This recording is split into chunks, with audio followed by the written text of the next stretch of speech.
Hello you plonkers and welcome back today to another video on the Druzy channel. The AFL season is right around the corner, lads. I couldn't be more excited for the footy season to be back. Just like the start of every season on my YouTube channel, I do an AFL season predictions. This year, no different. I'm going to be going through my ladder predictions for where every team finishes, and then also the Coleman medal, the Brownlow medal, the Rising Star, and the flag winners, of course. But before we get into the season predictions, it has come to my attention that almost 40% of the audience that watch my videos aren't subscribed. One, what are you doing? And two, if you're keen for the footy season and want some good footy content, make sure you hit that red button. It takes 2 seconds and it helps out my channel massively.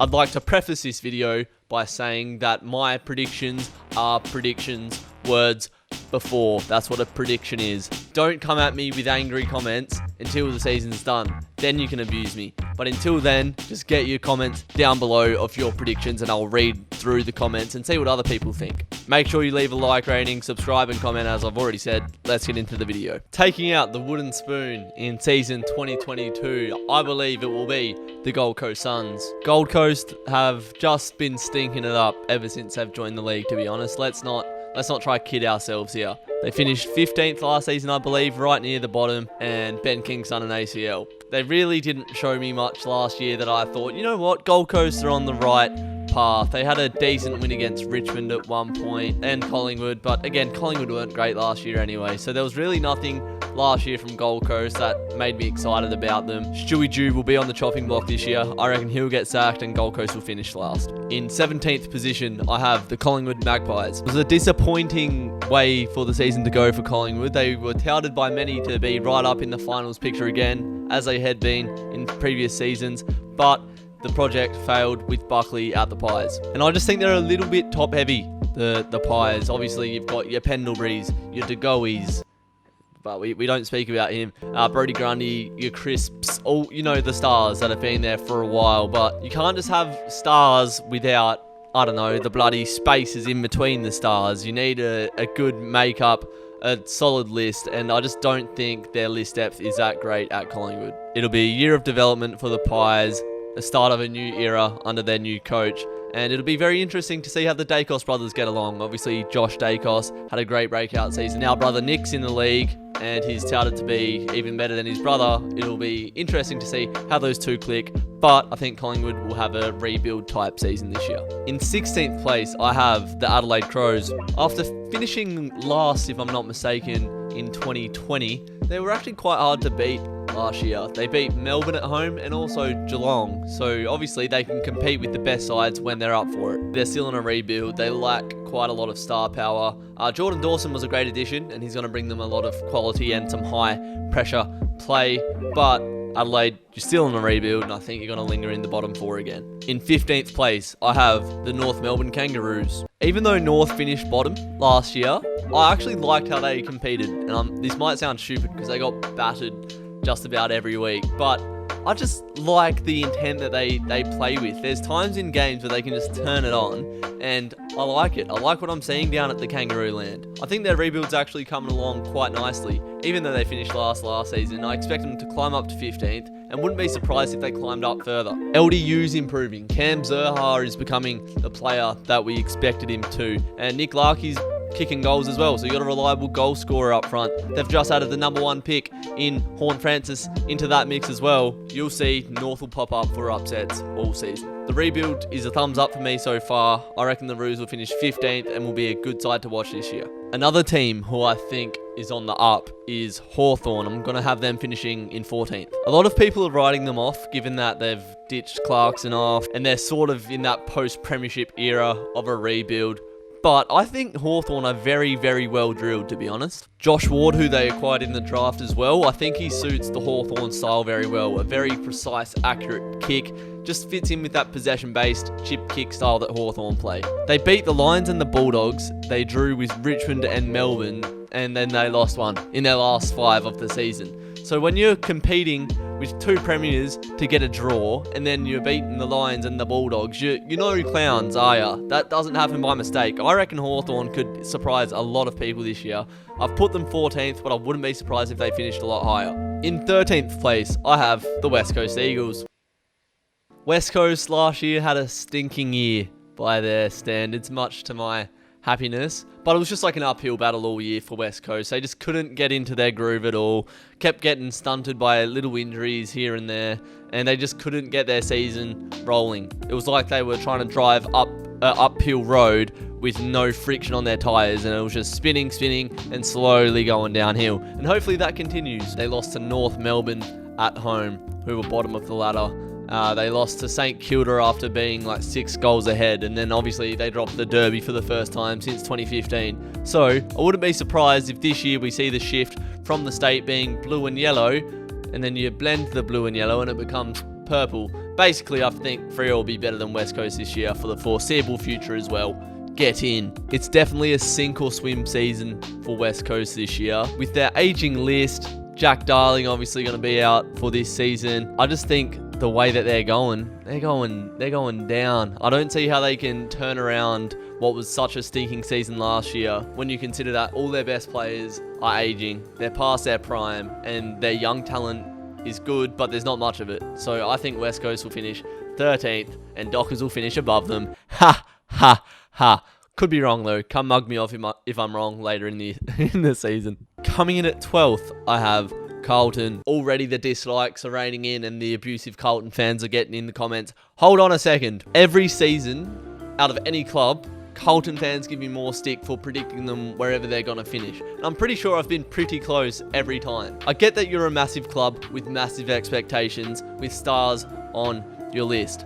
But you haven't made finals in a decade, so why feel entitled like you're going to make the finals every year, Carlton fans, alright? Just lower your expectations and hear me out. Last year, Carlton finished behind Richmond, Freo, St Kilda, and West Coast. So that just gives you a gauge of where you're actually at. You're not quite Melbourne and the Western Bulldogs yet. Maybe one day, but not yet. Now that our expectations are down, I'll give you my thoughts on Carlton. Carlton has a good spine. You're Wiedering at fullback, Harry Mackay at full forward, obviously the Coleman medalist. Then you got bloody Cripps in there. Obviously you've just added Adam Chera, but that's not even good anyway, so I don't even care about that, whatever. But losing Sam Walsh is going to be a massive blow. He is Carlton's engine. He's the player that runs at about 6 out of 10 pace all game, but he doesn't stop. He gets the Blues ticking. Adam Chera wouldn't be able to replace that. Adam Chera is the polished A-grade quality skill type, the Pendlebury type, whereas Sam Walsh is your gritty, ball-getting dog. And I don't think Chera can play that role. Walsh is more of a Brayshaw, Chera is more of a Pendlebury, if that makes sense. But considering you finished 13th last year, I'm putting you at 12th, that's an improvement. So I think you will climb slightly this season, but I just don't think you'll make the top 8 yet.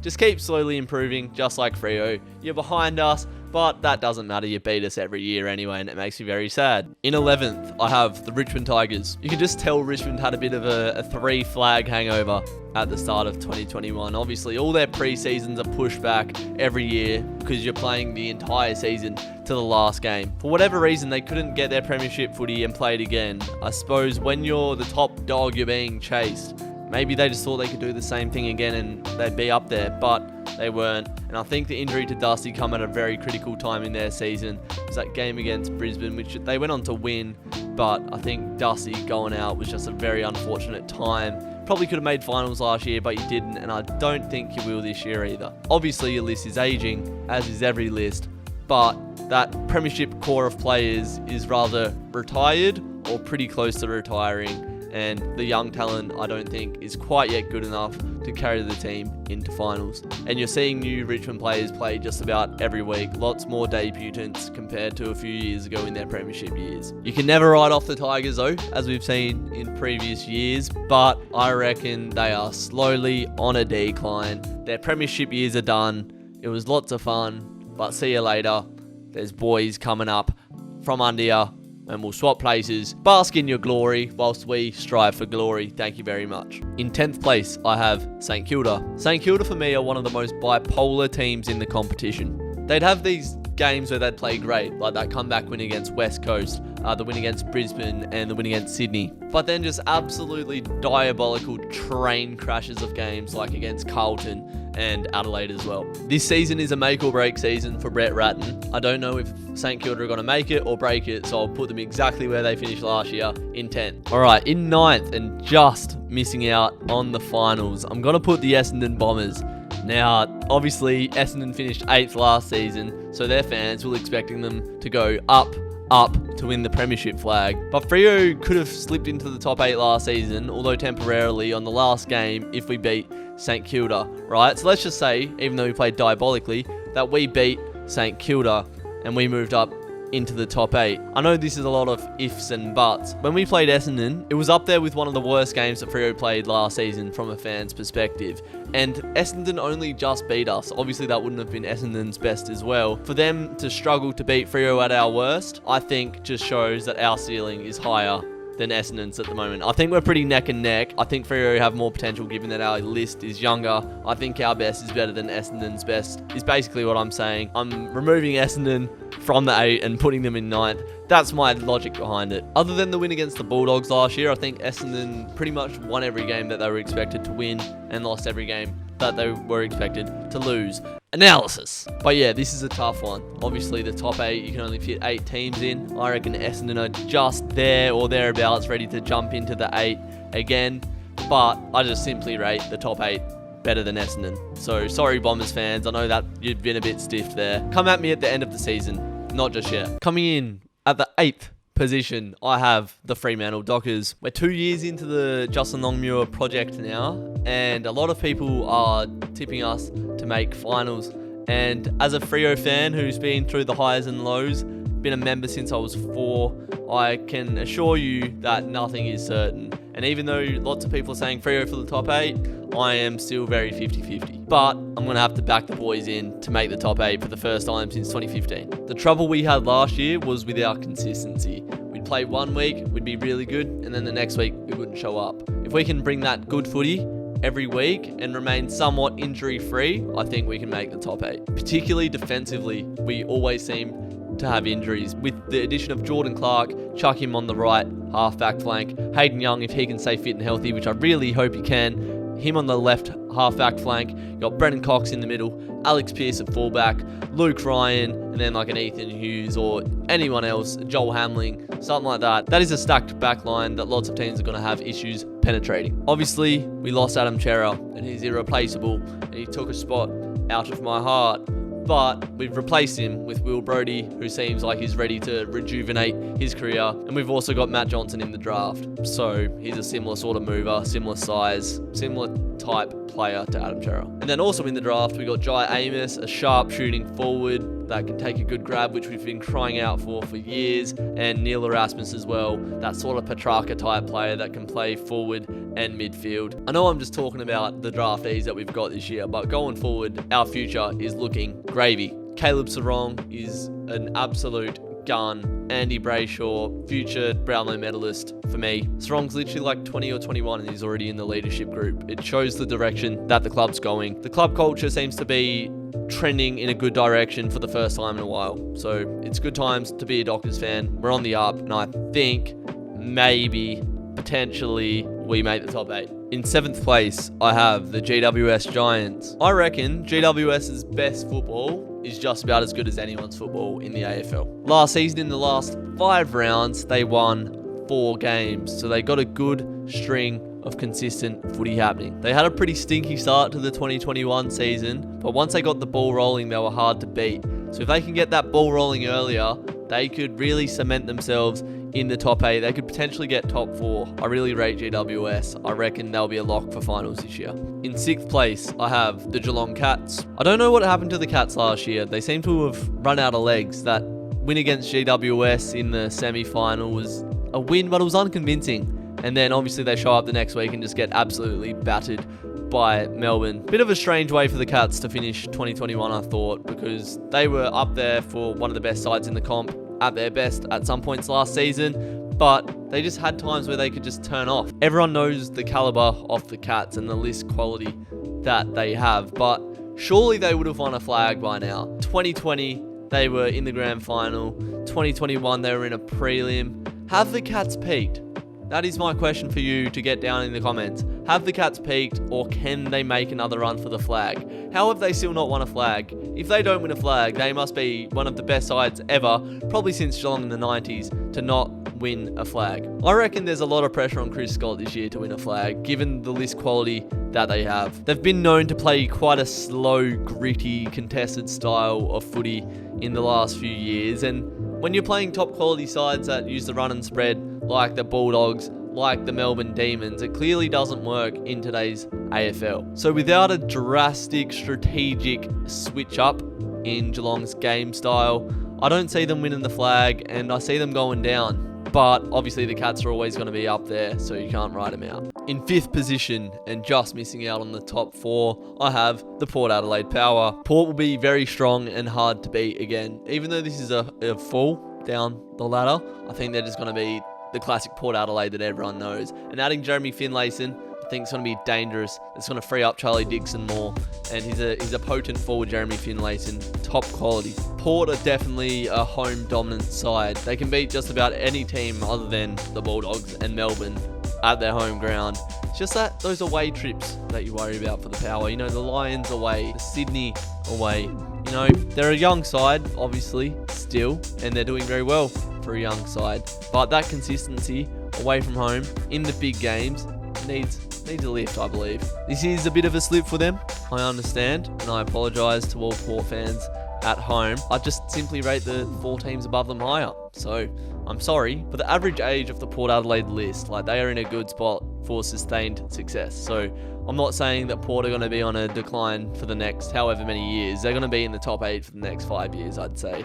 This year, I reckon they slip out of the top 4 and finish 5th. Slipping into the top 4, I have the Sydney Swans. Sydney are a side that I rate very, very highly. I reckon they'll win a flag in the next 5 years for sure. They're one of those sides for me that just shows up every week. No matter who the opposition is, they're a fearless side, the Swans. They burst out of the gates at the start of 2021, upsetting the Brisbane Lions. I actually predicted them to be a surprise top 8 finish, so I'll pat myself on the back for that one. But after that, they had a bit of a mid-season skid, finished the season strong, obviously beat the Bulldogs, and they played great. They played real good footy in 2021. They've added a much-needed backup ruckman to their list in Peter Laddams, and usually when players go to Sydney, they thrive. So I wouldn't be surprised if Big Ladster has a breakout year. They drafted some bolters from WA as well, Gussie Sheldrick and Chad Warner's brother, Corey Warner.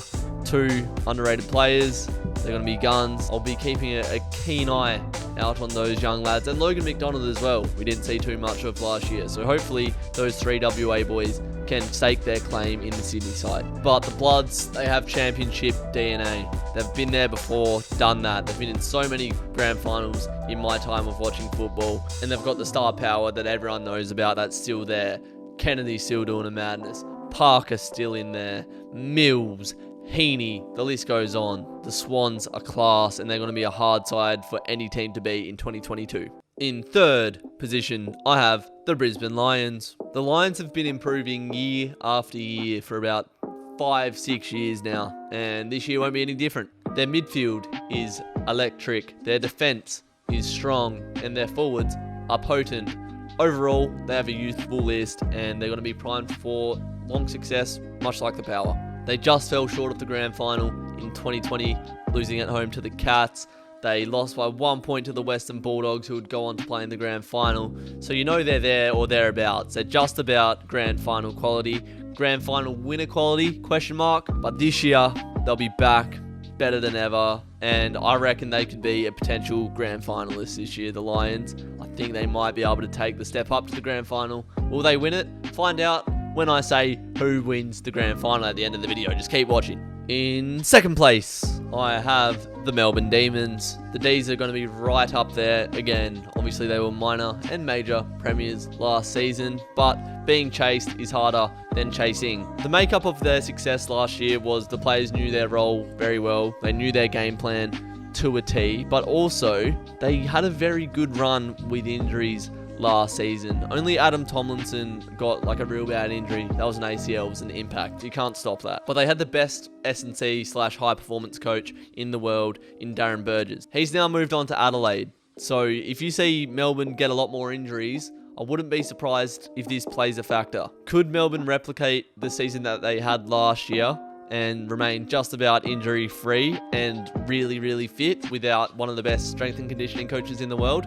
That's a question mark that we'll have to see this year. But obviously they're going to be very strong. They've just added Luke Dunstan in there just to bolster up their midfield depth, and Jacob Van Rooyen, who I think is honestly one of the best players in the draft for me. I have them falling just short off top spot. If they did get first, it would be an absolutely spectacular effort to do that back to back. So obviously in first, that leaves the Western Bulldogs. They were so close to winning the flag in 2021, but I witnessed the best half of football I've ever seen by any football side ever, which made them lose. The Demons just outrun them, outclassed them in that second half of the grand final. But they were that close. Will they have Demons this year? Get it? Demons? No, I don't think they will. I don't think we saw the Bulldogs' best footy last year. Obviously, they have an absolutely star-studded list, particularly their midfield. But I think their ceiling is higher than we have seen so far. They finished like 5th on the ladder last season after being on the top. So if they can just keep that consistency all year long, which I think they can, I reckon they will finish on the top. If they don't make a meal of the end of the season like they did last year, they could potentially have the double advantage. Not that they needed it last final series. I think the Bulldogs will be in a more flow state, a lot more consistent as a side this year. Josh Bruce will be out probably until just about finals. That's when he got injured last season with his ACL. Could we potentially see Jamara Ugle-Hagan and Sam Darcy step into the side in round 1 to make up for the lack of Josh Bruce up there? That could be exciting to see. Aaron Norton's going to need to step up massively this year as well. But I reckon the Doggies are going to be a very scary side in 2022. I reckon they're going to take out the minor premiership. So now on to the Rising Star, the Brownlow, the Coleman, and the Flag. Rising Star, I'm going basic here. Horn Francis. He was rated above just about everyone in his draft class, head and shoulders. He is elite. The rest are pretty good, but he's just levels above. Him and Dacos just seem to be that upper echelon, and you'd think he would play just about every game that is available to play. So if he's injury free, plays just about every game, Horn Francis has to be the Rising Star. Who for the Brownlow? I'm going to go with Jack Steele. He puts in superhuman performances just about every week, and obviously the St Kilda midfield isn't that stacked, so he doesn't really have anyone to take votes off of him. He gets best on ground just about every week, so I reckon this is Jack Steele's year to win the Chas Brownlow. For the Coleman, I am going to choose Jeremy Cameron. He only played 15 games last year, and he still averaged about 2-point-something goals per game, probably playing through a bit of injury. I reckon if he can get a full 23 rounds under his belt, he can get back to that 2019 form and reign supreme as the Coleman medalist again. So who is my prediction for the Flag? Drumroll please. I'm going to go Melbourne Demons back to back. You can't possibly rule out Melbourne from winning the Flag. I'm sorry. You can do all the predictions that you want and think about all the different scenarios that might happen in the 2022 AFL season, but when you look at how easily Melbourne walked through finals last year, they pulled down the pants of the Lions, they pulled down the pants of the Geelong Cats and smacked their bum while they were there, and then they pulled down the pants of the Bulldogs in the grand final. It was the easiest final series any Premier has ever been through ever. So how can you compete with that?